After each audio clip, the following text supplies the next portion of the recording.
हरि ओम।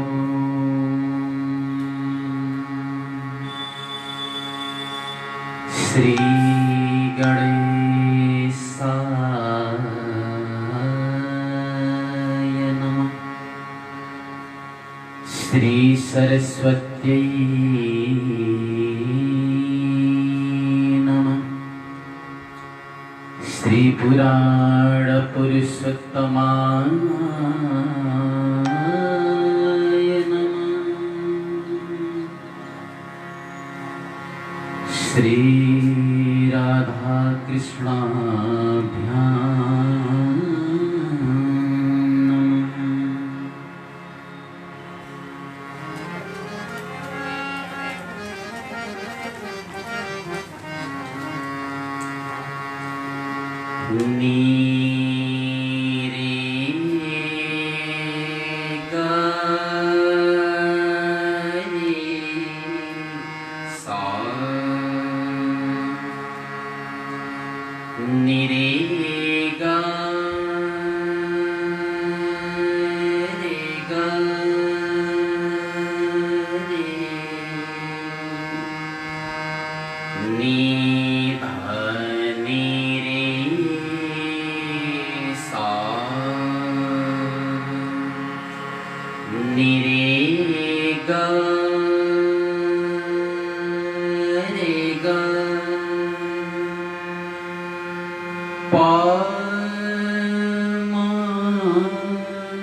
रागी यमन।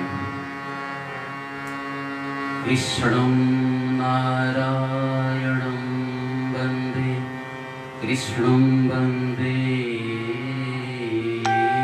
व्रजप्रियं, कृष्णं द्वैपायनं वन्दे, कृष्णं वन्दे पृथासुतम्।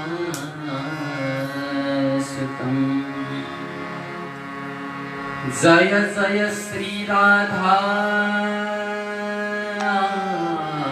रमण, जय जय नवल किशोर,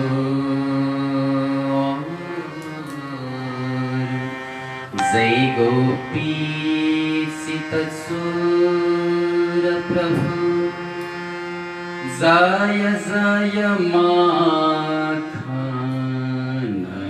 चोर। कृष्णाय वासुदेवाय,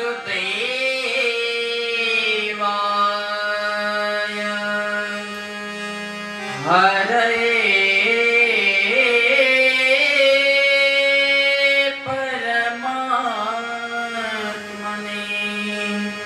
प्रणतक्लेशनाशाय, गोविन्दाय नमो नमः।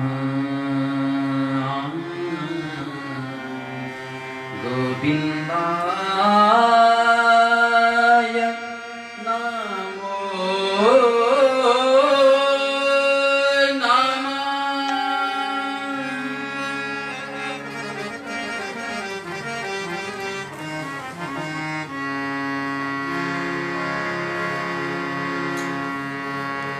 राधे राधे गोविंद गोविंद राधे, राधे राधे गोविंद गोविंद राधे, राधे राधे गोविंद गोविंद राधे, राधे राधे गोविंद गोविंद राधे, राधे राधे गोविंद गोविंद राधे राधे राधे गोविंद गोविंद राधे राधे राधे गोविंद गोविंद राधे राधे गोविंद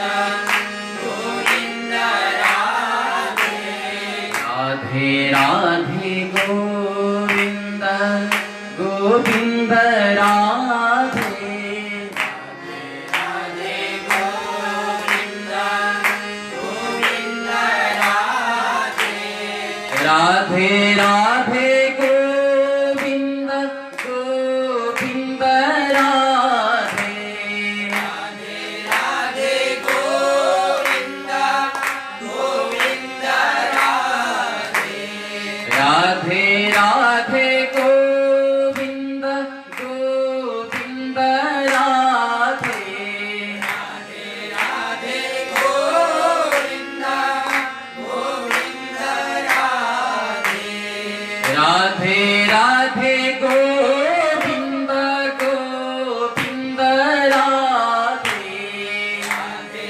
राधे गोविंद गोविंद राधे राधे राधे गोविंद गोविंद राधे राधे राधे गोविंद गोविंद राधे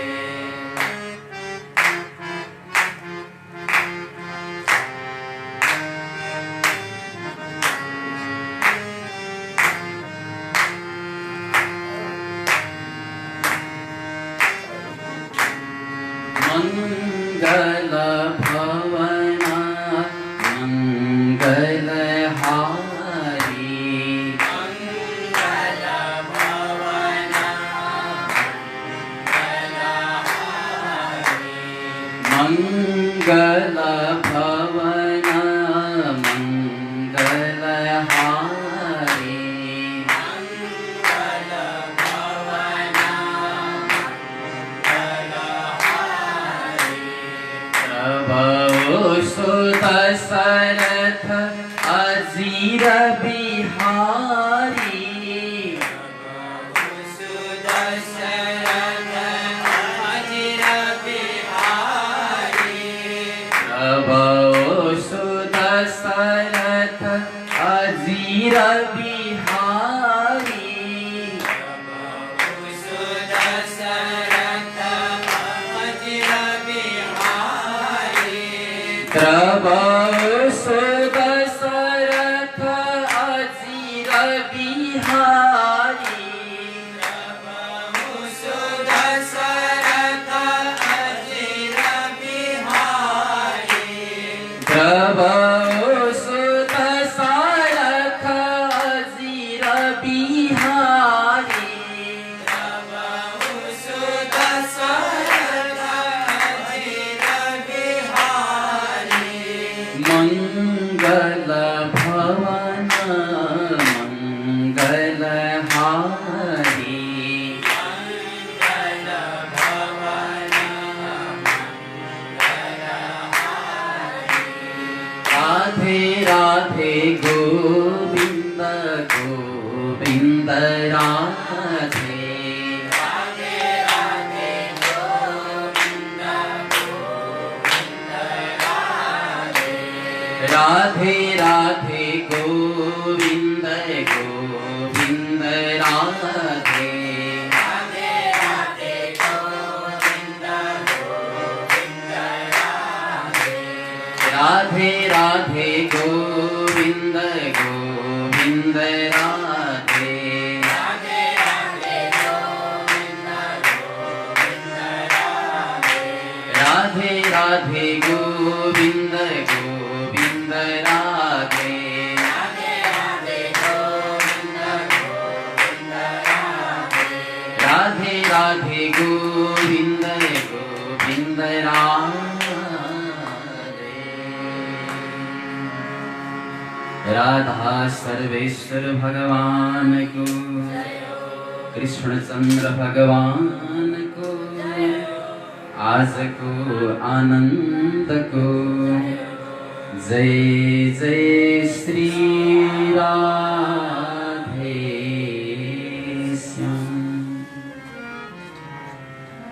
परम मंगलमय परात्पर अखिलेश्वर अनंत कोटि ब्रह्मांड नायक असंख्य कल्याण गुणगण निलय कोटि कंदर्प लावण्य परमानंद कंद चिन्मूर्ति नंद नंदन श्याम सुंदर भक्तवत्सल शरणागत वत्सल दीनबंधु दया सिंधु परम परमेश्वर कणकणवासी घटघटवासी सबै हृदयमा अंतर्यामी स्वरूप विराजमान भगवान बालकृष्ण प्रभु जसका चरणार बिन्दमा सादर वंदना श्रीधाम वृंदावनस्थ भगवान बांके बिहारी राधा रानी वनखंडी महादेव गोपेश्वर भगवान तमाम स्थानीय देवता ग्राम देवता का चरणार बिन्दमा पनि नमन। श्रीमद् भागवत महापुराण को यो प्रशिक्षण कथा यो अलौकिक भागवतीय रस सिन्धुमा गोता लगाइरहनुहुने तमाम भागवत प्रेमी सज्जनहरू यहाँहरू सबैमा राधे राधे का अभिवादन। साथमा हामीलाई सामाजिक सञ्जालको माध्यमबाट अत्यन्तै टाढाबाट देश विदेशबाट यतिखेर हेरिरहनुहुने तमाम भागवत प्रेमी भक्त सज्जनहरूमा पनि श्रीधाम वृन्दावनको यो पावन धराबाट यहाँहरू सबैमा राधे राधेको अभिवादन स्वीकार गर्नुहोला। हामीले भागवत प्रशिक्षण कथालाई पुनः लकडाउन पछिको अवस्थामा हिजोदेखि शुभारम्भ गरिरहेका छौँ र हिजो हामीले महात्म्यमा रहेका अत्यन्तै सुन्दर प्रसङ्गहरू जो प्रथम अध्याय अन्तर्गत रहेका प्रसङ्गहरू थिए तिनी प्रसङ्गहरूलाई यथाधिकम यथामति यहाँहरूको बीचमा उजागर गरेका थियौँ। आउनुहोस् आज पनि हामी द्वितीय अध्यायबाट पुनः शुभारम्भ गरिरहेका छौँ कथालाई। यद्यपि हरि अनन्त हरि कथा अनन्त प्रभुका कथा अत्यन्तै अनन्त छन् जति नै भने पनि हामीले पार पाउन सकिँदैन तथापि एउटा समाज योगले म यहाँहरूको बीचमा कथाको माध्यमद्वारा प्रस्तुत गर्ने समर्को गरिरहेको छु। हामीले प्रथम अध्यायमा रहेका अत्यन्तै पावन प्रसङ्गहरू श्रवण गर्यौं गत दिनको सत्रमा जसमा नारदजीले आफ्नो वृत्तान्त सनकादि कुमारहरूलाई श्रवण गराइरहनु भएको प्रसङ्ग थियो। श्रीधाम वृन्दावनमा भक्ति महारानी अत्यन्तै दुखित अवस्थामा हुनुहुन्थ्यो आफ्ना वृद्ध भएका पुत्र ज्ञान अनि वैराग्यसँग जुन समय नारदजी पुग्नुहुन्छ र नारदजीलाई सारा आफ्नो दुःख उहाँले निवेदन गरिसकेपछि नारदजीले भन्दिनुभयो कि कलियुगमा जो अधर्म बढिरहेको छ अधर्मको आज अंश अत्यन्तै हावी भएको कारणले गर्दा तिम्रा पुत्रहरू यो बेहोस अवस्थामा आज मूर्छित दशामा प्राप्त भए र तिमी श्रीधाम वृन्दावनमा आउँदैखेरि श्रीधाम वृन्दावनमा भक्तिका ग्राहकहरू अत्यन्तै धेरै भएको कारणले गर्दा तिमी नवतरुणी बन्न पुग्यौ। नारदजीले यो कुरा जब बताइदिनुभयो भक्ति महारानी पनि अत्यन्तै प्रफुल्लताको साथमा देवर्षि नारदजीलाई जसले प्रणाम गर्नुभएको थियो यो बडा सुन्दर अनि मार्मिक प्रसङ्गहरू यहाँहरूको बीचमा हामीले प्रस्तुत गरेका थियौँ प्रथम अध्याय अन्तर्गतका पावन प्रसङ्गहरूमा। पुनः अगाडि गएर नारदजी महारानी भक्तिलाई सम्झाउन लाग्नुहुन्छ द्वितीय अध्यायमा। वृथा खेदयसे बाले अहो चिन्ता तुरा कथम् श्री कृष्ण चरणाम्भोजं स्मर दुःखं गमिष्यति। हे देवी तिमी किन चिन्ता गरिरहेकी छौ? वृथा खेदयसे तिमी व्यर्थमा चिन्ता गरिरहेकी छौ। आज चिन्ता गर्नुपर्ने कुनै पनि म कारण देख्दिन किनकि श्री कृष्ण चरणाम्भोजं स्मर दुःखं गमिष्यति। परब्रह्म परमात्मा श्री कृष्ण प्रभुका चरणार बिन्दको जब तिमीले स्मरण मात्रै गर्छौ न देवी तिम्रो दुःख गमिष्यति दुःख जान्छ। किनकि सज्जन प्रभुको स्मरण भनेको नै दुःखको नाश हो। विपद विस्मरणम विष्णुः सम्पद नारायण स्मृतिः। जब जब जब जीवले ईश्वरलाई बोल्ने गर्छ, आफ्नो प्रभुलाई, इष्टदेवलाई, भगवानलाई हामीले यदि भुल्ने गर्छौँ भने मानौ त्यही नै समय, विपदको समय हाम्रो सुरु भयो। र जब जब विघ्न आउँछ, जब जब विभिन्न बाधाहरू, विभिन्न अडचनहरू आउने गर्छन्, तब तब यदि ईश्वरको स्मरण हामीले गर्यौँ भने सम्पद नारायण स्मृति, त्यही नै वास्तवमा हाम्रो ठुलो सम्पत्ति हो। त्यसै कारण देवी कुन्तीले पनि भक्तिमा माग्नुभयो त केवल मलाई दुःख दिनुहोस् प्रभु, केवल जीवनभर दुःखै दुःख दिनुहोस्, म अरू केही पनि चाहदिनँ। कारण दुःखको एउटा बाहनाले कमसेकम हे ईश्वर हजुरको म स्मरण त गर्न सक्छु नि, त्यसै कारण प्रभु दिनुहोस् त मलाई दुःख दिनुहोस्। नारदजी पनि आज यही कुरा सम्झाउनुहुन्छ, प्रभुलाई तिमी स्मरण गर देवी, तिम्रो दुःख अवश्यमेव जानेछ। अनि त्यसमा पनि तिमी त प्रभुकी परम प्रेयसी हो। प्रभु प्रेमीको निमित्तमा प्रभुका प्रेमीहरूले जे पुकार्ने गर्छन्, जहाँ जतिसुकै अवस्थामा उनीहरूले सम्झने गर्छन् ईश्वरलाई भने ईश्वरले तुरुन्त दर्शन दिएर त्यो बाधालाई हटाउने गर्नुहुन्छ। तिमी प्रभुकी सतत प्राण प्रिया हौ देवी। तिमीलाई थाहा छ देवी द्रौपदीको कथा। द्रौपदी च परित्राता येन गौरवकस्मला पालिता गोपसुन्दर्या सकृष्णा क्वापि नो गतः सकृष्णा क्वापि नो गतः। हेर देवी, जुन समय देवी द्रौपदी पनि तिमी जस्तै अत्यन्तै प्रेमी थिइन्, देवी द्रौपदीजीले जुन समय आर्त पुकार गरेकी थिइन् प्रभुलाई, कौरवको महासभामा जो आमा पाण्डवहरूले यानि कि जसका पतिले हारेको एउटा अवस्था थियो र आफ्नै पत्नीलाई जब ताउ पेचमा लगाउनु भयो राजा युधिष्ठिरले, त्यस समय देवी द्रौपदीलाई पनि उनीहरूले जित्न सफल भए छल कपडद्वारा। र त्यसै अवस्थामा दुष्ट दुशासनले लज्जालाई हरण गर्न चाहन्थ्यो, देवी द्रौपदीको लज्जालाई। त्यस समय अत्यन्तै आर्तनाद गरेर पुकारेकी थिइन् देवी द्रौपदीले, हा नाथ द्वारिकानाथ कृष्ण गोपीजना प्रिया कौरवार्णव मग्नां किं न पश्यसि माधव। हे माधव, किं न पश्यसि प्रभु, मलाई आज किन हेरिराख्नु भएको छैन? हे मेरो कृष्ण, हे मेरो परम परमेश्वर, मलाई बचाउनुहोस् प्रभु। त्यस अवस्थामा देवी द्रौपदीले पुकारेकी थिइन्। यद्यपि सज्जन, प्रभुले पनि भक्तको साथ तब दिनुहुन्छ जब हामी पनि प्रेमी बन्छौँ प्रभुको। जब प्रभुको निमित्त पनि हामीले केही दिएका हुन्छौँ तब मात्र प्रभुले पनि हामीलाई हेर्नुहुन्छ दुःख कष्टमा। देवी द्रौपदीको पनि यस्तै विचित्र कथा थियो। जुन दिन शिशुपालको वध गर्ने क्रममा परब्रह्म परमात्मा श्री कृष्ण, जसले चक्र सुदर्शन चलाउनु भएको थियो आफ्नो अङ्गुलीको माध्यमबाट, त्यस समय भगवानको त्यो औँलाबाट रगत भएको थियो चक्र सुदर्शनको कारणले। भारी सभामा सबै हेरिरहेका थिए मुख दर्शक बनेर, तर देवी द्रौपदीको हृदयमा दया पलायो।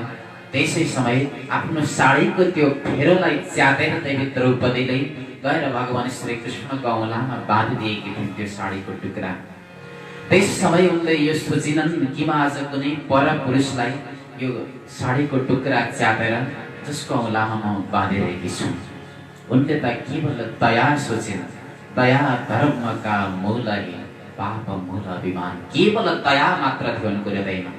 त्यसकारण जुन दिन बाँधेकी थिइन् त्यही दिन भगवानले मनै मन वरदान दिनुभएको थियो अरे, जुन एउटा साडीको टुक्रा आज मलाई अर्पण गर्यो देवी, यसको बदलामा म यसको तिमीलाई 100औं गुना बढाएर दिनेछु कुनै दिन जब तिमीलाई जरुरत पर्नेछ। शिव पुराणमा पनि यही देवी द्रौपदीको कथा आउने गर्छ। शतरुद्री संहितामा कथा हुने गर्छ। शतरुद्र संहितामा कि ऋषि दुर्वासा गंगा सागरमा स्नान गरिरहेको अवस्थामा, जहाँ देवी द्रौपदी पनि गएकी थिइन्, स्नान गरिरहेको अवस्थामा पानीको अत्यन्त बेगले ऋषि दुर्वासाका वस्त्रहरू बग्न पुग्छन्। त्यस समय दुर्वासा अत्यन्तै दुखी हुनुहुन्छ। अब के गर्ने? देवी द्रौपदीले त्यस समय आफ्नो साडीको आँचल दिएकी हुन्छन् ऋषि दुर्वासालाई, जो द्वारा आफ्नो लज्जालाई उहाँले ढाक्नुहुन्छ। र ऋषि दुर्वासा यति प्रसन्न हुनुभएको थियो त्यस समय देवी द्रौपदीलाई वरदान दिनुभएको थियो, वस्त्र बढ्नेवाला वरदान। शिवपुराणले यो कथालाई व्याख्या गरेको छ। र त्यही नै मानौँ, दुर्वासा ऋषिको वरदान भनौँ अथवा भगवान श्रीकृष्णको वरदान भनौँ, फलीभूत भयो। जसरी देवी द्रौपदीले स्मरण गरिन् प्रभुलाई, प्रभुले उनको आर्तनादलाई आज हटाइदिनु भयो। त्यसैले हे देवी, तिमी पनि प्रभुकी परम प्रेयसी हौ, तिमी पनि प्रभुको याद गर। त्वं तु भक्ति प्रिया तस्य सततं प्राणतोऽधिका, त्वया हुतस्तु भगवान् याति नीच गृहेष्वपि। कति सुन्दर कुरा बताउनुहुन्छ। तिमी सतत प्राण प्यारे हो देवी। रहेर भक्ति माता केवल याति नीच गृहेष्वपि, बडा सुन्दर शब्द प्रयोग गर्नुभयो। एउटा नीच भन्दा नीच, जसको जात उच्च छैन, जो नीच वर्णको छ, त्यस्तो व्यक्तिले भक्त यदि छ भने, प्रभुको प्रेमी छ भने, त्यस्तो भक्तले बोलाइरहेको अवस्थामा प्रभु स्वयं नीचको घरमा पनि जानुहुन्छ र उसलाई कृपा गर्नुहुन्छ। प्रभुको निमित्त न त धन सम्पत्ति नै चाहिन्छ, न कुनै सम्पन्न भएको कुनै लेखपढ गरेको व्यक्ति नै चाहिन्छ। प्रभु त केवल प्रसन्न हुनुहुन्छ त केवल भक्तको भक्ति। प्रभुलाई कति कसले प्रेम गर्छ, भक्ति गर्छ। तिमी त साक्षात भक्ति हो, भक्ति महारानी हो तिमी भने तिमी किन यसरी चिन्ता गरिरहेकी छौ देवी? प्रभु त भक्तिमा रिझ्ने गर्नुहुन्छ। कहिल्यै पनि प्रभुले न त कसैको स्वरूप हेर्नुहुन्छ, न शरीर हेर्नुहुन्छ, न सम्पत्ति हेर्नुहुन्छ, न लेखपढ गरेको नै हेर्नुहुन्छ। व्याधस्य चरणं ध्रुवस्य च वयो, विद्या गजेन्द्रस्य का जातिर्विदुरस्य यादवपते, रुद्रस्य किं पौरुषम्, कुब्जायाः किमु तत्र रूपमधिकं, किं तत् सुदानो धनं, भक्त्या तुष्यति केवलं परमया, भक्ति प्रियो माधव। कति सुन्दर भाव छ। व्याधस्य चरणं ध्रुवस्य च वयो। यदि प्रभुको सतत सेवा गर्दैखेरि कोही तर्थ्यो, भगवानले उसलाई उतार्नुहुन्थ्यो भने, जो व्याधा जसले प्रभुको चरणार बिन्दमा बाण प्रहार गर्यो, त्यो व्याधाको पनि दयालुले उद्धार गरिदिनुभयो। ध्रुवस्य च वयो। संसारमा भगवानले यदि उमेर हेरेर कसैलाई आफ्नो उद्धार गर्नुहुन्थ्यो भने त ध्रुवजी 5 वर्षको हुनुहुन्थ्यो, तर 5 वर्षको वयस्क एउटा बालक अवस्थामा पनि त्यो बालकको पनि उद्धार प्रभुले गर्नुभयो। विद्या गजेन्द्रस्य का। यदि कोही वेद पाठी ब्राह्मणले मात्रै प्रभुलाई प्राप्त गर्ने थियो भने, गजेन्द्र जो हात्ती जसले के पढेको थियो, कुनै पनि कलेजमा गएर कुनै प्रकारको डिग्री लिएको थिएन हात्तीले। यदि भगवानले जाति हेर्नुहुन्थ्यो भने प्रभु विदुरजीकोमा गएर केराका बोक्रा पक्कै पनि खानुहुने थिएन। प्रभुले भक्तिमा रिझेर सबरीकोमा गएर सबरीले दिएका ती जुठा बयानहरूलाई भगवानले पक्कै पनि खानुहुने थिएन, ग्रहण गर्नुहुने थिएन। त्यसै कारण धन सम्पत्ति पनि हेर्नुहुन्थ्यो भने सुदामाजीलाई कहिले पनि कृपा गर्नुहुने थिएन प्रभुले। अतः भक्त्या तुष्यति केवलम परमया, भक्ति प्रियो माधव। प्रभु त केवल भक्तिमा रिझ्ने गर्नुहुन्छ। त्यसैले देवी, तिमी अब कुनै प्रकारको चिन्ता नगर, तिमीले स्वयं बोलायो भने पनि प्रभु आउने गर्नुहुन्छ। र स्वयं तिमीलाई प्रभुले आज्ञा पनि दिनुभएको थियो, तिमी वैकुण्ठमा स्वयं बस्ने गर्छौ भने धरतीमा तिमी छाया रूप लिएर आएकी छौ। मुक्ति देविता स्वयं तिमीलाई दासीको रूपमा प्रभुले प्रदान गर्नुभएको छ। हेर देवी, मुक्ति पनि स्वयं तिम्री दासी हुन्।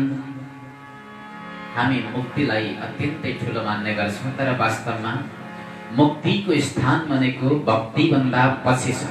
मुक्तिभन्दा पनि ठुलो हो भक्ति। त्यसैले भक्ति महारानीको स्वयं दासी भन्नुभएको छ मुक्ति देवी।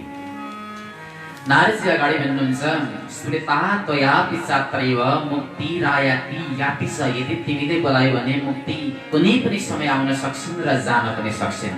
देवी, अझ भन्नुपर्दा कलियुगमा त तिम्रै सहारा लिएर समस्त भक्तहरूले संसार रूपी सागर पार गर्ने गर्नुहुन्छ। कलिनः सदृशः कोऽपि युग नास्ति परानने, तस्मिन् स्तं स्थापयिष्यामि गेहे गेहे जने जने। कलिना सदृशः कोऽपि युग अस्ति। नारदजीले बडा विचित्रको कुरा बताउनु भयो यहाँ। कलियुग जस्तो सदृश सुन्दर युग कुनै पनि छैन। हामी त भन्छौँ नि कली भनेको त कलह नि कलहको युग हो, झगडा हुने युग हो, अधर्मै अधर्म मात्रै हुन्छ। सबैभन्दा नराम्रो युग कलियुग हो। तर नारदजीले यहाँ कलियुगको प्रशंसा गर्नुभयो। कलिना सदृश कोऽपि युग। आखिर कलिको किन प्रशंसा गर्नुभयो सन्त नारदले भन्दा, कलिको अर्थ हुन्छ क भनेको परमात्मा, ली भनेको जसले प्रदान गर्ने काम गर्छ। यानी कि जुन युगले स्वयं परमात्मा प्रदान गर्ने काम गर्छ भक्तहरूलाई, जसले नाम संकीर्तनको सहारा लिन्छन् भने, त्यसै कारण कली भनिएको। कम परमात्मानं लीयते इति कली। परमात्मालाई स्वयं दिने युग नै वास्तवमा कलियुग। त्यसैले देवी, अब तिमीलाई म प्रत्येक घर घरमा अनि जन जनमा स्थापित गर्नेछु। यदि स्थापित गर्न सकिन भने म भगवानको भक्त पनि होइन देवी। स्वयं आज प्रतिज्ञा गर्नुभयो देवर्षि नारदजीले। तदा नाहं हरेर दासो, म हरिको दास भनेर आफूलाई रुचाउँदिन, चिनाउँदिन यदि तिमीलाई स्थापना गर्न मैले सकिन भने। येषां चित्ते वस्यत भक्तिः सर्वदा प्रेम रूपिणी, न ते पश्यन्ति कीनाशं स्वप्नेऽप्यमलमूर्तयः।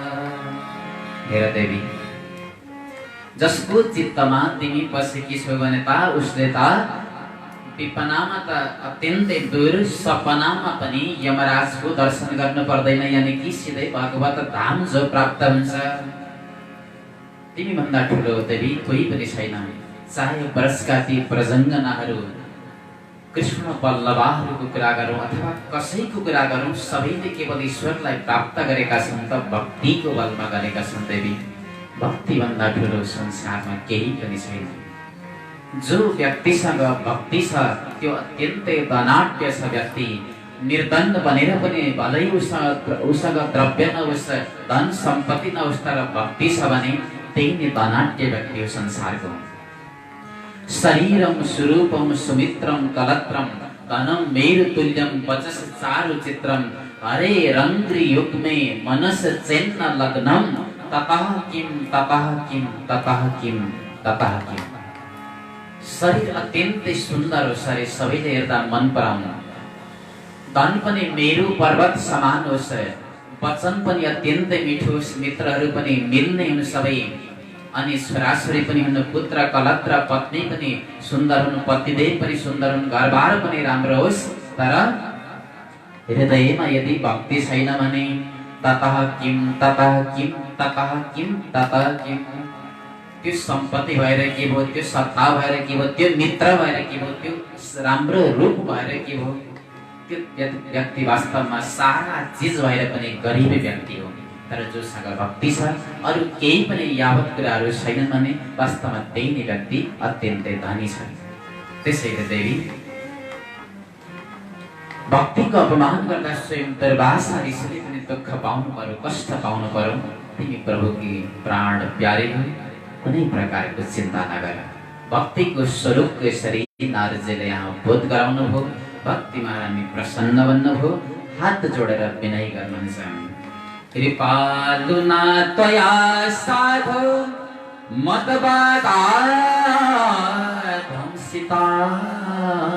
क्षणात् पुत्रयोः चेतना नास्ति ततो बोधय बोधय। हे देवर्षि, हजुरलाई म जति नै प्रणाम गरे पनि त्यो कमै हुने गर्छ। हे कृपालु, हे दयालु, हजुरहरू जस्ता सन्त वास्तवमा मैले भाग्यले नै प्राप्त गर्ने हो जीवनमा। पुत्रयोः चेतना नास्ति, पुत्रहरूको चेतना विलीन बनेको छ, मूर्छित दशामा छन्। अब म बिन्ती टक्र्याउँछु हजुरलाई, हे गुरुदेव, मेरा पुत्रहरूको चेतनालाई जगाइदिनुहोस् हे सन्त नारद। यस प्रकार जब अनुरोध गर्नुभयो, नारदजी अत्यन्तै करुणाले युक्त हुनुभयो। भक्ति महारानीको कष्टलाई निवृत्ति गर्नको निमित्त नारदजीले अब ज्ञान र वैराग्यलाई उठाउने जमर्को गर्न लाग्नुभयो। तयोर्बोधन मारेभे कराग्रेण विमर्दयन्, हातले मर्दन गर्न लाग्नुभएछ, उठाउने प्रयत्न गर्नुभयो। सबैभन्दा पहिले शरीरबाट सुरु गर्नुभयो। मुखम संयुज्य कर्णान्ते शब्दमुच्चै समुच्चरन् ज्ञान प्रबुध्यतां शीघ्रं रे वैराग्य प्रबुध्यतां। कानको छेउमा लाग्नुभएछ मुख र कराउन लाग्नुभएछ। शब्दम उच्चै, अत्यन्तै चिच्याएर कराउन लाग्नुभयो। के भन्नुभयो? रे ज्ञान प्रबुध्यतां रे वैराग्य प्रबुध्यताम। उठ जाग हे ज्ञान, उठ वैराग्य उठ, अब तिमीहरू उठ्नुपर्छ। उठाउने प्रयत्न गर्नुभयो, उठेनन्। अब के गर्ने? कतै यो लौकिक लीलाले भइरहेको छैन, पारलौकिक क्रिया पनि म गर्नु पर्यो। अब वेद वेदान्त म सुनाउनु पर्यो। सुरु गर्नुभयो वेद वेदान्त सुनाउन। कतै वेद वेदान्तले उड्छन् कि भनेर वेद वेदान्त घोषैछ गीता पाठैर मुहुर्मुहुः। वेद वेदान्तको उद्घोष गर्नुभयो कानको छेउमा गएर। गीता पाठैर मुहुर्मुहुः, गीता पाठ्दा मुहुर्मुहुः यानि कि बार बार गर्नुभएछ। कति पटक गर्नुभयो जसको कुनै सीमा नै छैन। वेद वेदान्त गीता पढ्दा कदाचित उठ्ने गर्थे अरे, तर जब पढ्न छोड्नुहुन्थ्यो पुनः हाई गर्थे, सुतिहाल्थे। अनेक उपाय गर्नुभयो। श्रीमन्तौ सालसाबो हाई गर्ने अनि सुतिहाल्ने। अब के गर्ने? नारदजी पनि चिन्तामा आतुर हुनुभयो। अहिलेसम्म भक्ति महारानीले उपदेश दिइराख्नु भएको थियो, चिन्ता नगर। अहिले आएर स्वयं चिन्तित भन्नुभयो। ऋषिस् चिन्ता परो जात किं विधेयं मयेति च। चिन्ता पर अब नारदलाई मैले के गर्ने त? यति गर्दा पनि उठिरहेका छैनन्। अन्तिम विकल्प भनेको प्रभुको सहारा हो। चिन्तयन् नीति गोविन्दम स्मारयामास भार्गव। प्रभुको स्मरण गर्नुभयो। दुवै नेत्र गरेर ध्यान लगाउन लाग्नुभयो नारदजी। त्यसै समय आकाशवाणी हुन लाग्यो।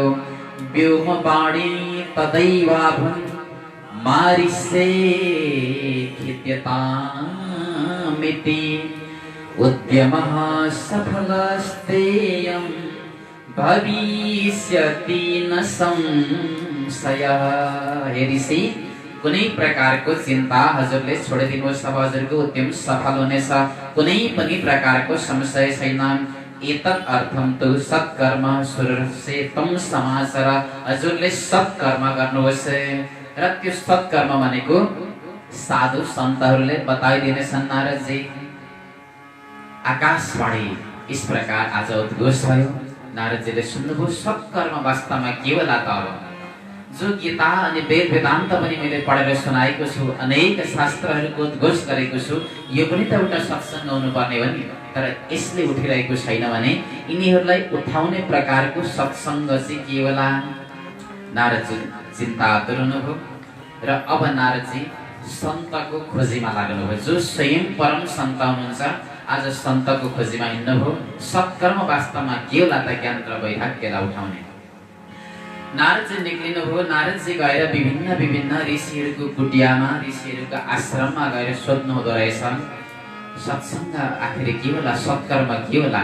ज्ञान वैराग्य कसरी उठ्छन् त भन्दाखेरि के उत्तर दिने गर्थे त भन्दा, असाध्यम केचन प्रचुर दुर्गेयमिति चापरे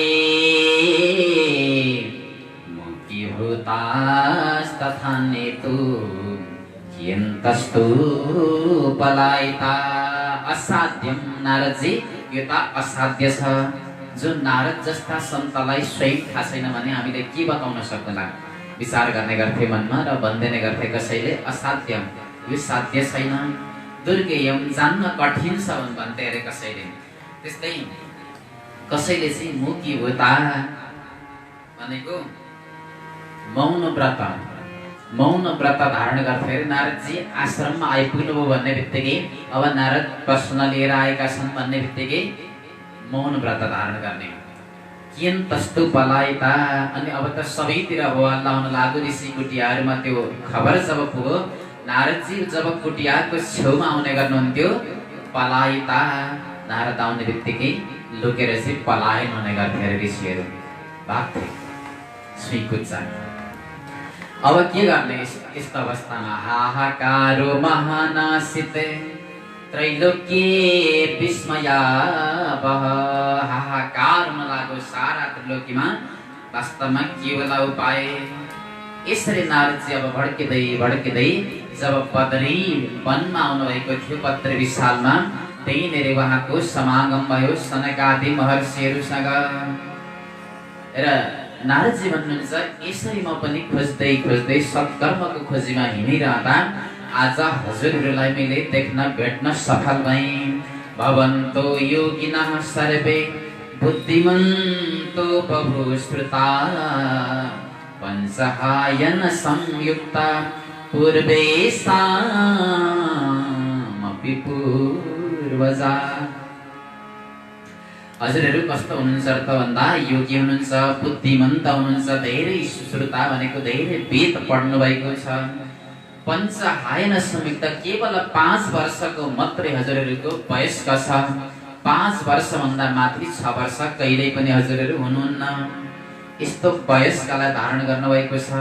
पूर्वेशामपि पूर्वजा, तर पूर्वजहरूको पनि पूर्वज हुनुहुन्छ, अत्यन्तै वृद्ध हुनुहुन्छ हुन चाहिँ, तर 5 वर्षभन्दा माथि कहिल्यै पनि बढ्नु हुँदैन। कारण के हो त भन्दा, हरिशरणमेवं हि नित्यं येषं मुखे वच। हरिशरणम हजुरहरूको मुखबाट कहिल्यै पनि हट्दैन। यही नाम जपेको हुनाले यस्तो वयस्क रहेको छ। कथा मात्रैक जीविना, जसको जीवन नै केवल कथा हो, कथा भन्दा उपरान्त अरू केही पनि छैन। जसको एक कटाक्षले गर्दा साक्षात भगवान नारायणका द्वारपाल पनि यो धरतीमा पतित भएर आउनु भएको थियो, राक्षस भएर। त्यस्तो बहुश्रुत हुनुहुन्छ, शक्तिशाली पनि हुनुहुन्छ। जुन आकाशवाणीले भनेको कुरा थियो, हे महर्षि म सोध्न चाहन्छु, आखिरी सत्कर्म भनेको के हो? ज्ञान वैराग्य कसरी उठ्न सक्छन् होला?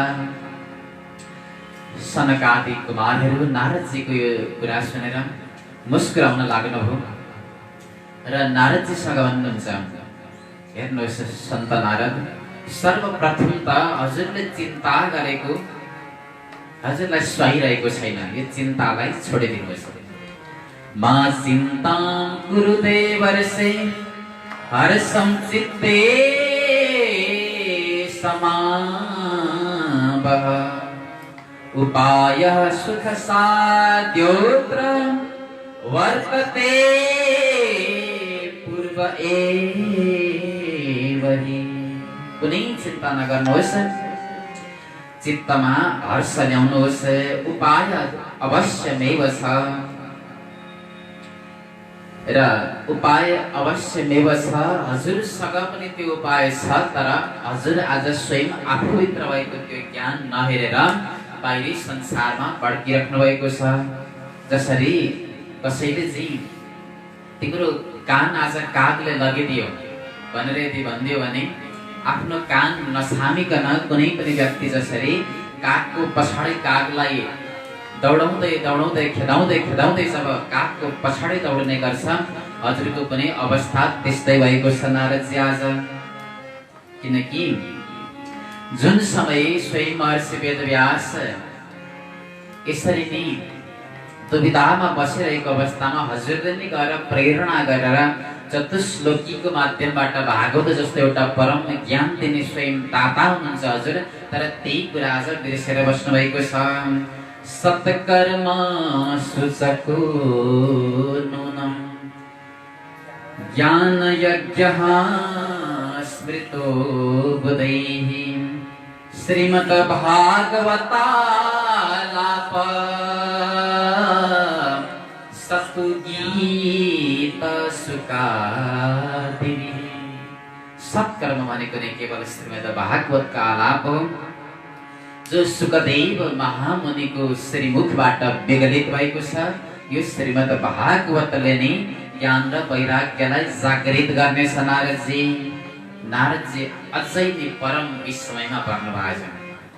किनकि जसले वेद वेदान्तको सारा गीता आदिको उद्घोष गर्नुभएको थियो तर पनि ज्ञान र वैराग्य उठेका थिएनन्। नारदजीले हात जोडेर पुनः प्रश्न गर्नुभयो, हे गुरुदेव, मैले हजुरहरूको कुरा बुझिरहेको छैन। वेद वेदान्त घोषैश्च गीता पाठै प्रबोधितम् भक्ति ज्ञान विरागाणा नोत तिष्ठत्रिकं यथा। जब मैले वेद वेदान्त नै सुनाइसकेँ, यी वेद वेदान्तको अर्थ भनेको नै भागवत हो। जब वेद वेदान्त सुनाउँदा ज्ञान वैराग्य उठेनन् भने भागवत सुनाउँदा कसरी उठ्लान् त? अब यहाँनिर सनकादि कुमारहरूले नारदजीलाई बोध गराउनु भयो, हेर सन्त नारद, वेद वेदान्त भनेको मूल हो, जसको फल भनेको चाहिँ श्रीमद् भागवत महापुराण हो।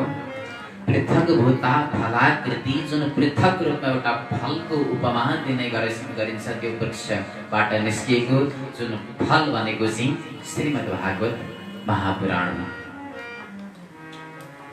नारदजीले यति भन्दा पनि जब सम्झिनु भएन, तीनवटा दृष्टान्त दिएर नारदलाई सम्झाउने प्रयत्न गर्नुहुन्छ सनकादि कुमारहरू। पहिलो दृष्टान्त दिनुहुन्छ, के भन्नुहुन्छ? आमूलाग्रं रसस्तिष्ठन् नास्तेन स्वाद्यते यथा। हेर्नुहोस् नारदजी,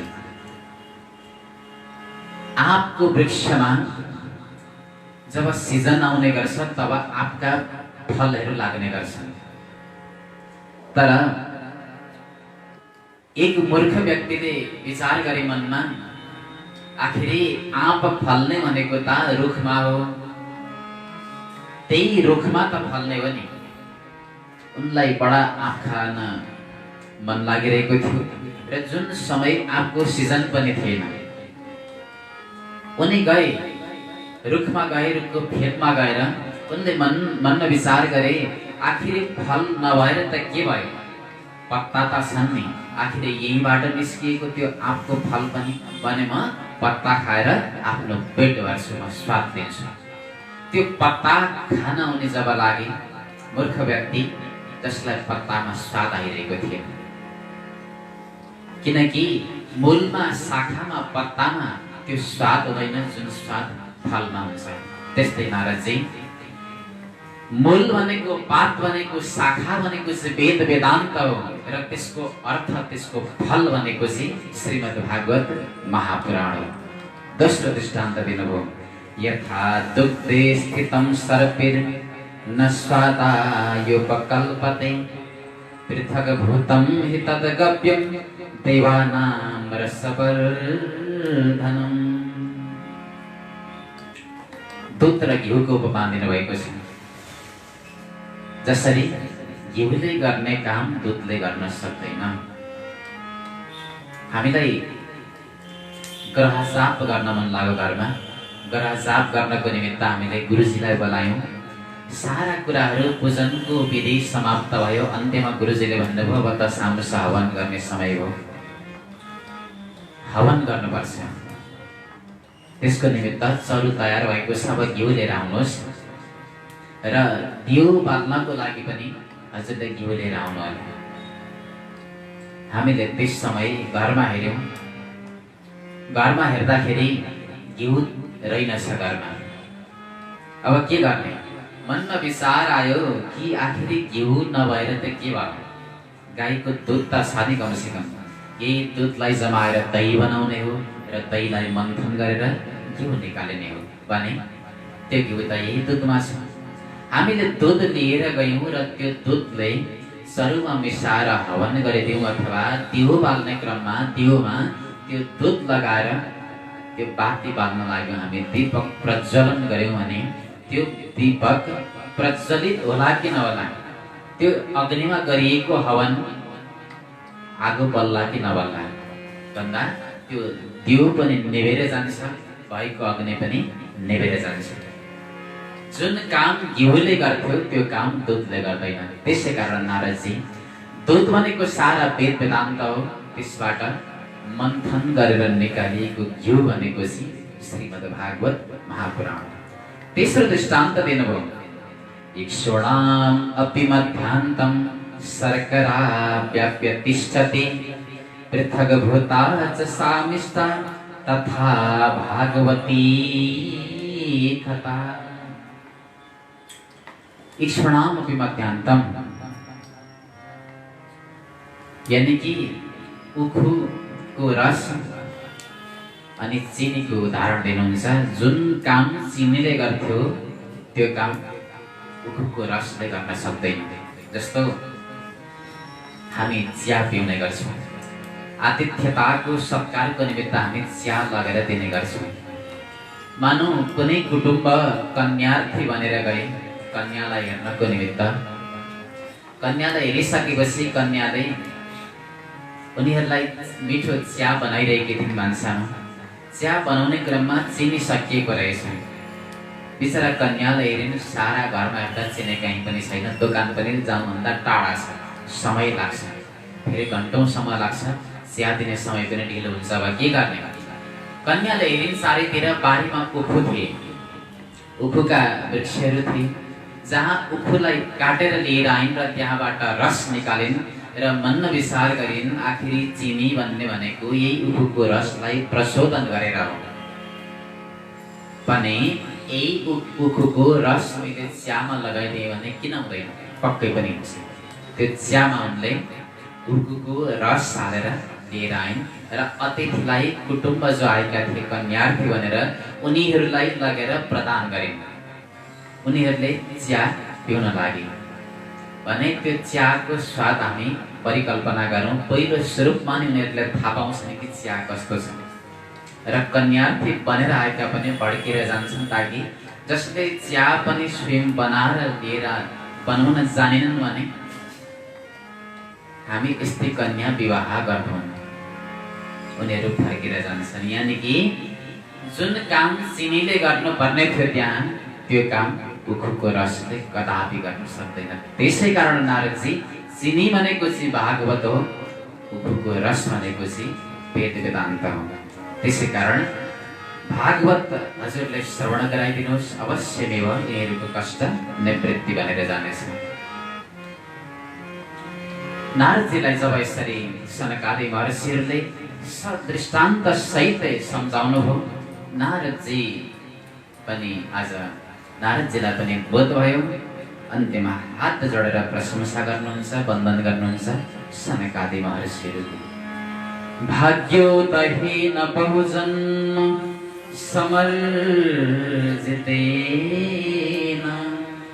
सत्सङ्गमं सलभते पुरुषो यथा वै अज्ञान हेतु कृतमोह मद ततान्धकार न संविदाहि ततो दयते विवेक। भाग्योदयेन बहुजन्म समर्जितेन।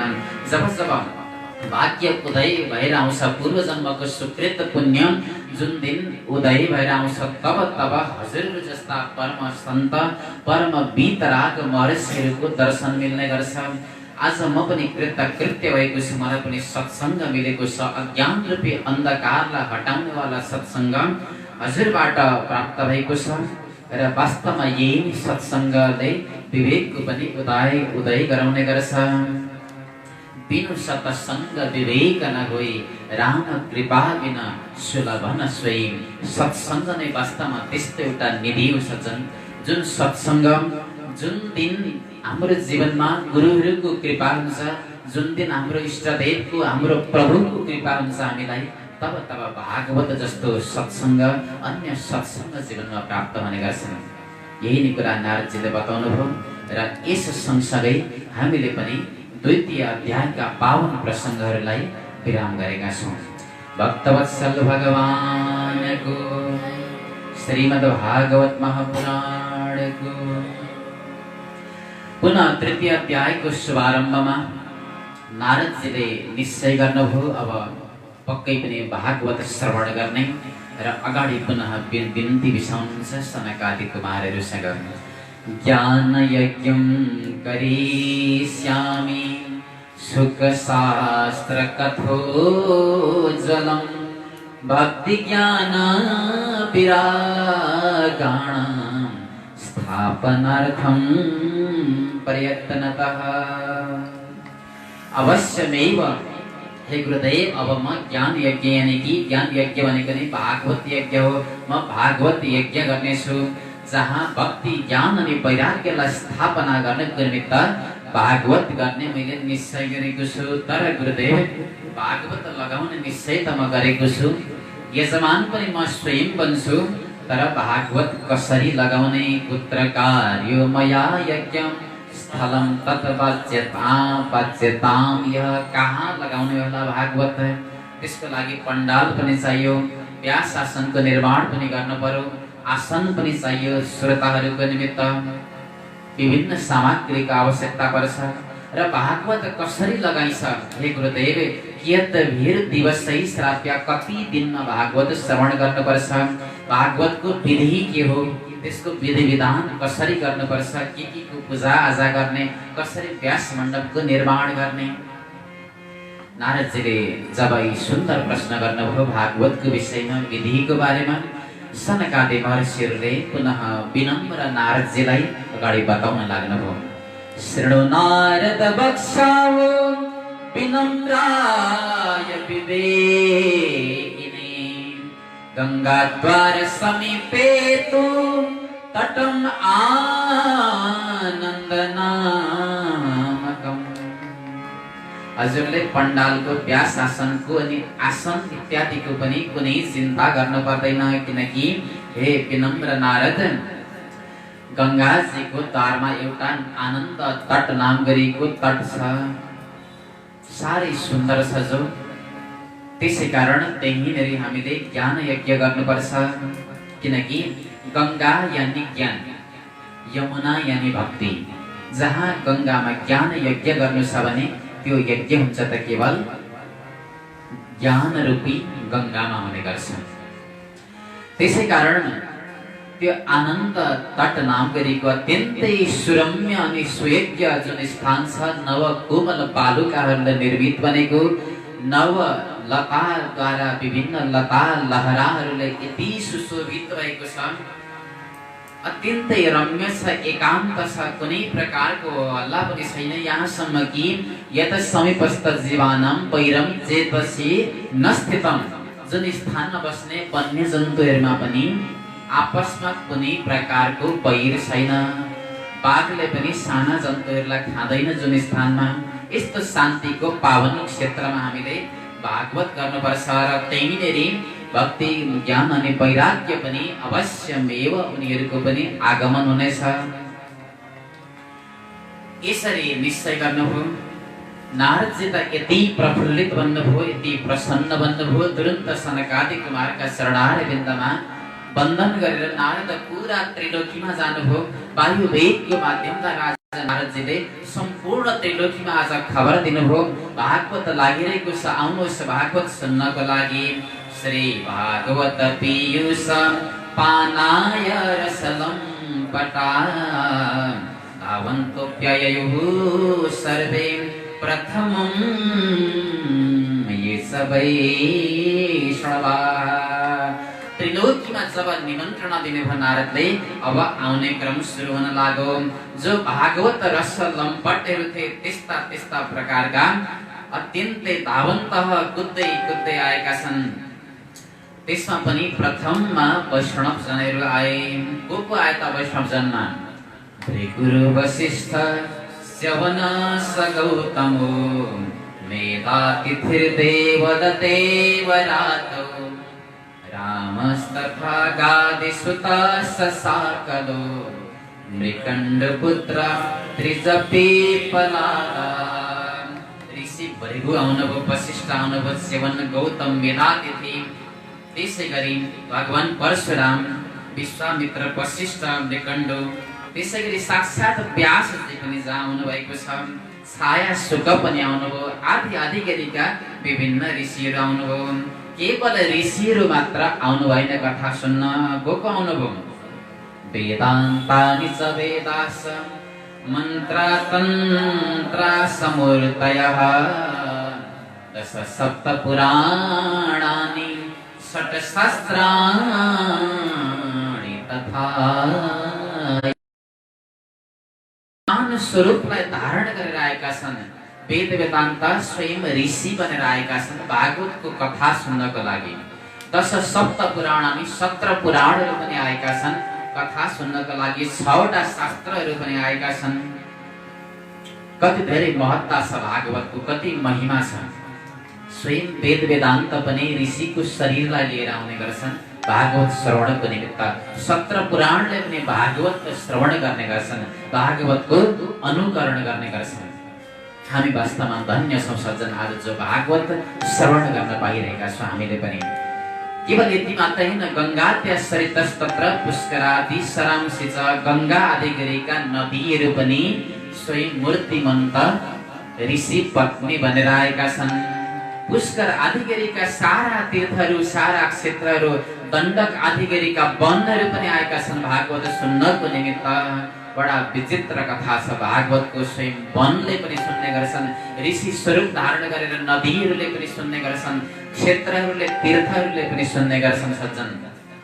र यसै अवस्थामा भृगु ऋषि यस्तो ऋषि हुनुहुन्थ्यो जसले सारा श्रोताहरूलाई प्रेरणा गरेर आज बोलाउने काम गर्नुभयो। जो गुरुत्वात भनेको थोरै अभिमानी, थोरै घमण्डी बनेर जो आएका थिएनन्, मलाई त सारा भागवतको कथा थाहा छँदैछ, म किन सुन्ने भनेर जो बसेका थिए त्यस्ता घमण्डीलाई पनि बोलाएर ल्याउनु भयो अरे भागवत श्रवणको निमित्त ऋषि भृगुले। अब सबैजना भागवत सुन्नको लागि बस्नुभयो। वैष्णवास विरक्तास न्यासिनो ब्रह्मचारिण। वैष्णवहरूको एउटा पंक्ति छ, त्यसै गरी सन्यासीहरूको एउटा पंक्ति, वैरागीहरूको अर्को पंक्ति, अनि त्यसै गरी ब्रह्मचारीहरूको अर्को पंक्ति छ। स्त्रीहरू एकातिर बस्नुभएको छ। यसरी पंक्तिबद्ध भएर बसिरहेको अवस्थामा भागवतको जय जयकार हुन लाग्यो। अब बोलियो भागवत भगवान की जय। शब्दो नमः शब्द शंख शब्द तथैव च।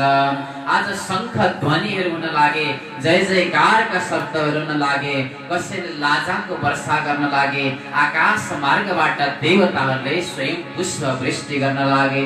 भक्तवत्सल भगवानको अत्यन्तै आह्लादित एउटा आनन्दमय वातावरण आज बन्न लाग्यो। अलौकिक आनन्दमा सबैजना रम्न लागे। कल्प वृक्षका पुष्पहरूले, देवताहरूले जय जयकार गर्दै गर्दै आकाशबाट पुष्प वर्षण गरिरहेका छन्। यसै अवस्थामा व्यासको अग्र पंक्तिमा सनक सनन्दन सनातन अनि सनत कुमार कथा भन्नको निमित्त बस्नु भएको छ। चारै कुमारहरूले आज कथालाई शुभारम्भ गर्न लाग्नुभयो, भागवतको महिमा गर्न लाग्नुभयो। के भन्नुहुन्छ? सदा सेव्या श्रीमद्भागवती कथा यस्या श्रवणमात्रेण हरिसिद्धितं समाश्रयेत्। सदा सेव्या सबैभन्दा पहिले भागवतको महिमा गाउनुभयो। भागवत कस्तो अद्वितीय ग्रन्थ छ रे त भन्दा सदा सेवनीय छ। हामीलाई कहिलेकाहीँ यस्तो विचार आउने गर्छ, भागवत त मैले जीवनमा सुनेको हो नि, मैले धेरै पटक सुनिसकेँ, मलाई त भागवतको कथा सम्पूर्ण याद छ भन्छौँ हामी। भागवत कथा सुन्न कहिलेकाहीँ अल्छी गर्छ। पुरा भयो यो होइन। जसरी प्रत्येक दिन हामीले पटक पटक भोजन गर्ने गर्छौँ क्षुधा निवृत्तिको निमित्त, त्यसै गरी पग पगमा क्षण क्षणमा हामीले पनि कायिक वाचिक अनि मानसिक पाप गरिरहेका हुन्छौँ। चाहे त्यो पाप निवृत्तिको निमित्त होस्, चाहे प्रभु प्रेमको निमित्त होस्, सधैँभरि सदा सेव्या भागवत त्यस्तो सेवनीय एउटा ग्रन्थ हो। कहिले पनि भागवतको कथा सुनेर पार पाउन सकिँदैन, कहिले पनि जानेर सकिँदैन। यो त एउटा ज्ञानको भण्डार हो। त्यसै कारण हरदम जीवन पर्यन्त सुनिरहनुपर्छ भागवत। आलय मोक्ष पर्यन्तम शृणुतम भनिएको छ। त्यसै कारण सदा सेवनीय ग्रन्थ हो भागवत।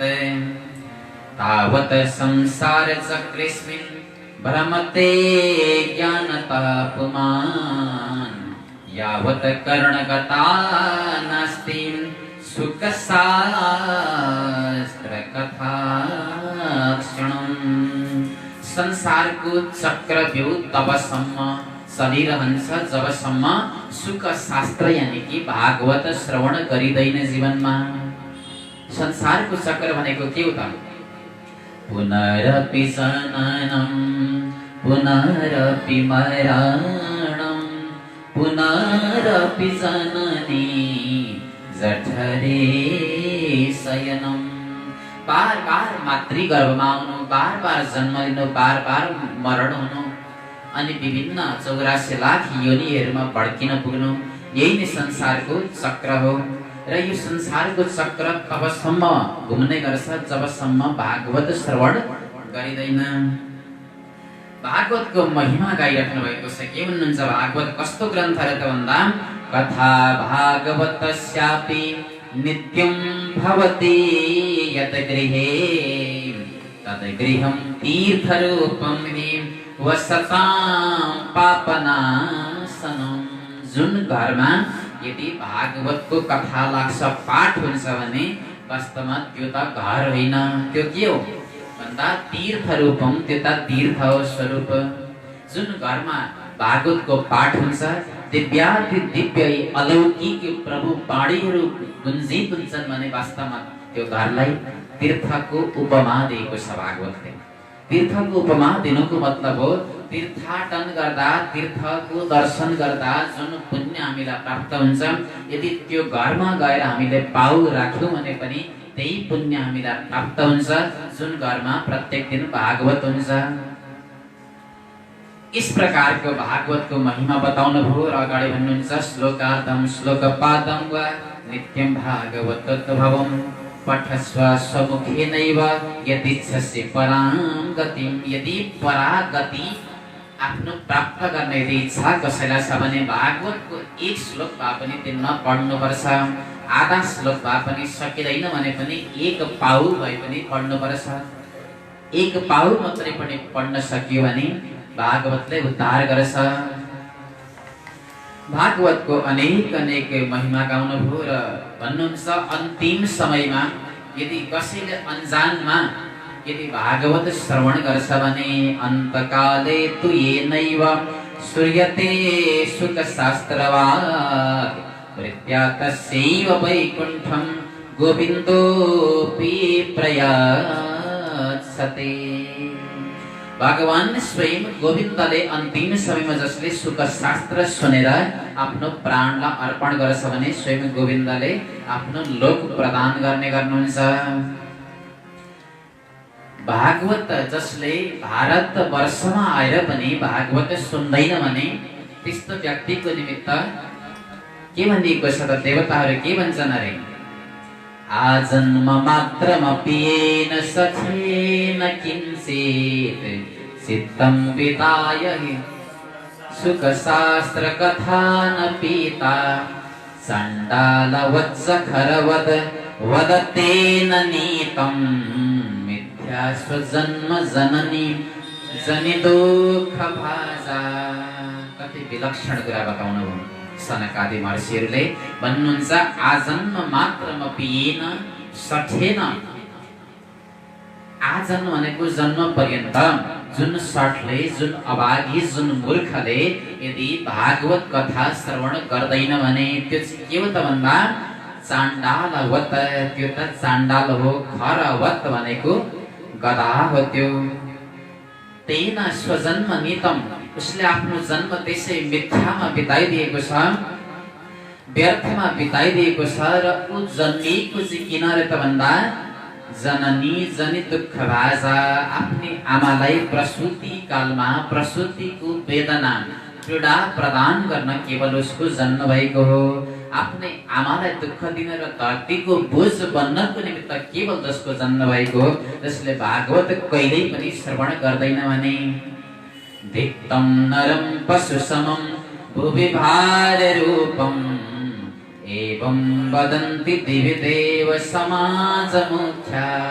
देवताहरूले स्वर्गमा बसेर यसरी कथन गर्ने गर्छन् रे सज्जन।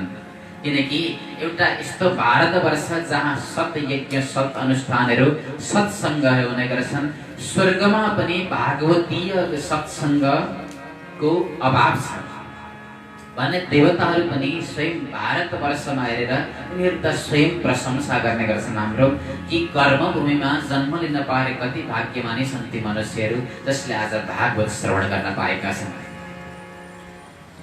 यसरी श्रीमद् भागवत महापुराणको महत्त्व बताउनु भयो। अब विधि बताउनु हुँदैछ अगाडि भन्नुहुन्छ। श्रीमद् भागवत श्रवण गर्ने विधि हे नारदजी, दिनानाम नियमो नास्ति सर्वदा श्रवणम मतम। विशेष दिनको कुनै पनि नियम छैन। यदि कसैले प्रभुमा प्रेम बढाउनको निमित्त यदि सुन्छ भने कुनै प्रकारको मुहुर्त हेर्नुपर्ने पनि जरुरत छैन भागवत श्रवणको निमित्त। यदि अभिष्ट कुनै आकांक्षा फल प्राप्तिको निमित्त भने मुहूर्त अवश्यमेव हेराउनु पर्छ। तर प्रभुको प्रेमको निमित्त भागवत जहिले पनि हामीले श्रवण गर्न सक्छौं। अशक्य तत कलो बुद्ध्यो विशेषोत्र सुकाज्ञया।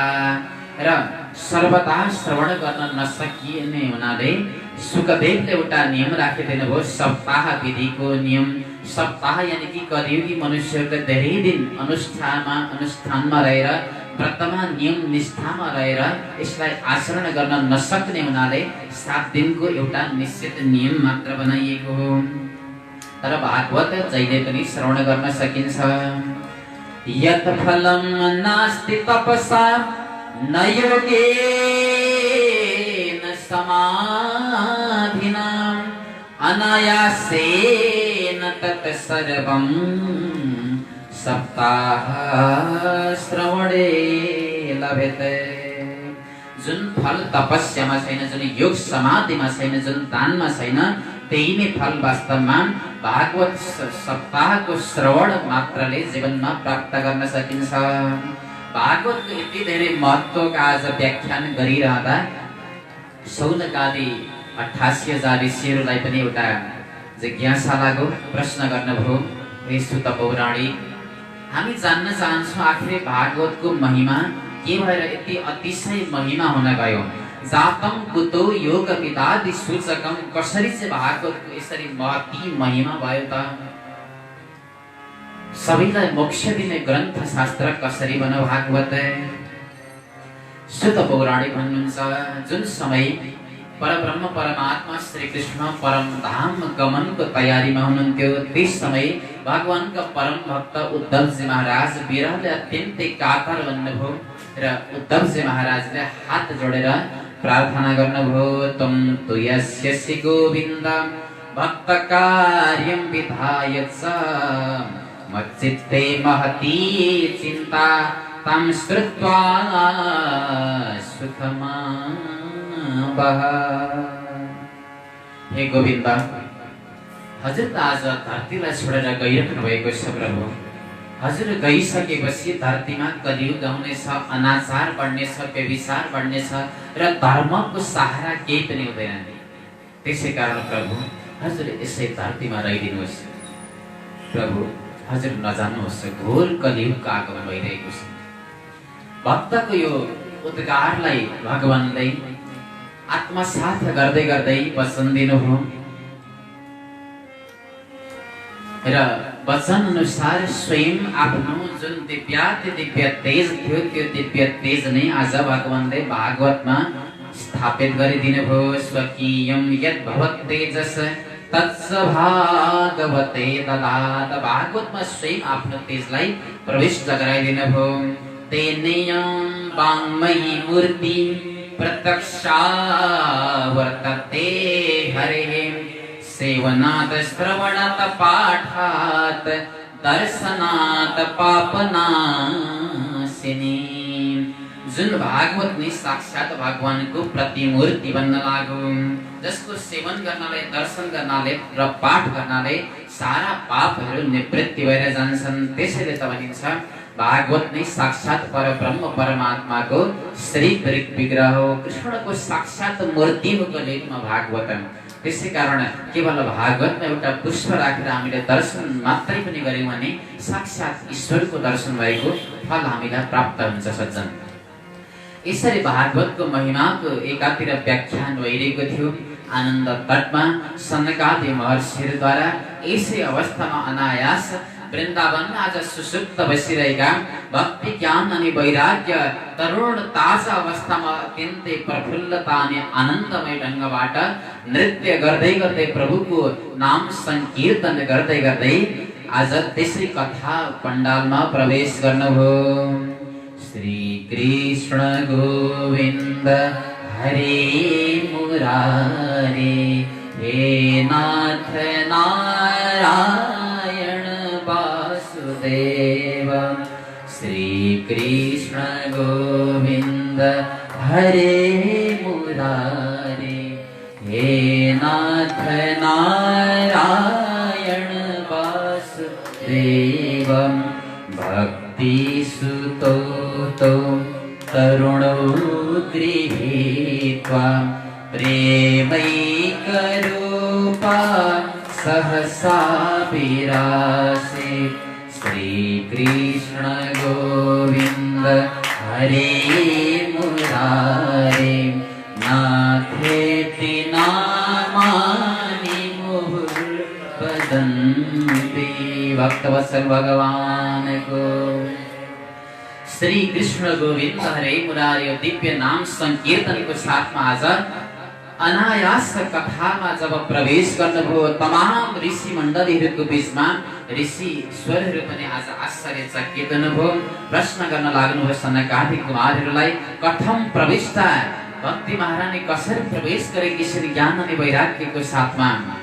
सनकादि महर्षिहरूले जवाब दिनुभयो, कथार्थतो निष्पत्तिताधुनेयम्। कथाको भावले, कथाको अर्थले नै आज प्रकट हुनुभएको छ। अत्यन्त अब त खुसियाली छाउन लाग्यो। भक्ति महारानीले हात जोडेर ऋषिहरूसँग प्रार्थना गर्नुभयो। भवद्भिरद्यैव कृतास्मि पुष्टा, कलि प्रणष्टापि कथारसेनां।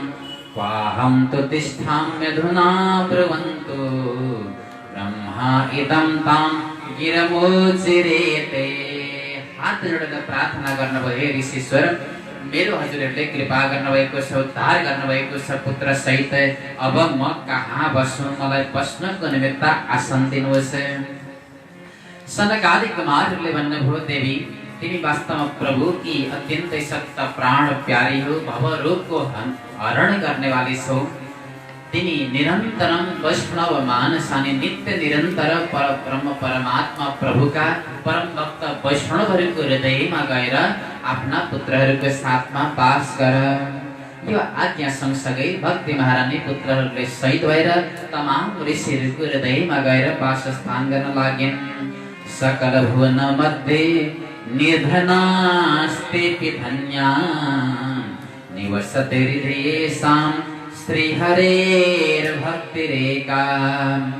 हरिरपि निजलोकं सर्वथा तो विहाय प्रविशति हृदि तेषां भक्तिसूत्रोपनाता।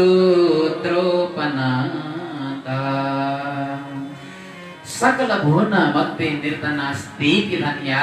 सकल त्रिभुवनमा ती निर्धन भएर पनि धन्य छन् रे सज्जन जसको हृदयमा प्रभुकी सतत प्राण प्यारी भक्तिको निवास छ। हरिरपि निजलोकं सर्वथा तो विहाय, किनकि स्वयं भगवन्त भक्तिको पतिदेव भएको नाताले जहाँ पत्नीको बास हुन्छ त्यहाँ स्वयं पतिदेव पनि आउने गर्नुहुन्छ। न गृहं गृहविद्या हो गृहिणी गृह उच्यते। जहाँ गृहिणी बस्छन् त्यसलाई साक्षात घर भनिन्छ र त्यो घरमा त भगवान अवश्य नै बस्ने गर्नुहुन्छ पतिदेव भएको नाताले। त्यसै कारण भगवान भक्तहरूको भक्ति रूपी सूत्रमा बाँधिएर स्वयं आएर बस्ने गर्नुहुन्छ। त्यसैले भक्ति वास्तवमा धन्य छ। संसारमा जसको हृदयमा भक्ति छ भने त्यही नै व्यक्ति धन्य व्यक्ति हो।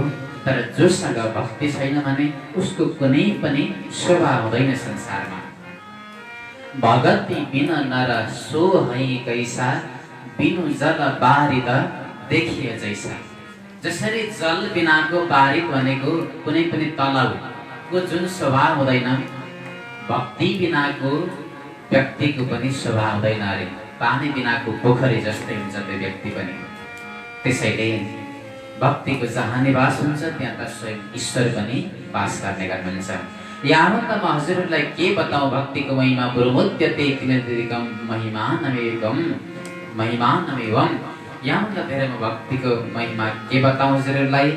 इस प्रकार जसले यो अत्यन्तै सुन्दर उपाख्यानलाई सुन्छ, सुनाउने काम गर्छ, अत्यन्तै श्रद्धापनत भएर आफ्नो हृदयमा हृदयङ्गम गर्छ भने भगवान श्री कृष्णले पनि अवश्य नै उसलाई कृपा गर्नुहुन्छ भनेर यसरी फलश्रुति सहित विवेचना गरिएको यो महात्म्यको पावन अध्याय द्वितीय अध्याय अनि तृतीय अध्यायलाई पनि हामीले विश्राम गरेका छौँ। यहाँहरूको बिचमा यथाधिकतम यथामति कथात्मक ढङ्गबाट हामीले प्रस्तुत गरेका छौँ। हामीले वाचन गरिरहँदा यदि भुलचुक भएको भए र यहाँहरूले श्रवण गर्दा कुनै भुलचुक भएको भए अवश्यमेव परब्रह्म परमात्मा श्रीहरि दयालुले पूर्ण गरिदिनुहोस् भन्ने बाचाको साथमा यहाँहरू सबैको दिन अत्यन्तै मङ्गलमय बितोस्। प्रतिदिन यसरी नै यसै समयमा भागवतीय रसधाराका कथाहरूलाई यहाँहरूलाई यसै समयमा यसरी नै श्रवण गर्न सक्नुहुनेछ। भक्तवत्सल भगवानको पतित पावन भगवान नामको श्रीमद् भागवत महापुराणको जय जय श्री राम।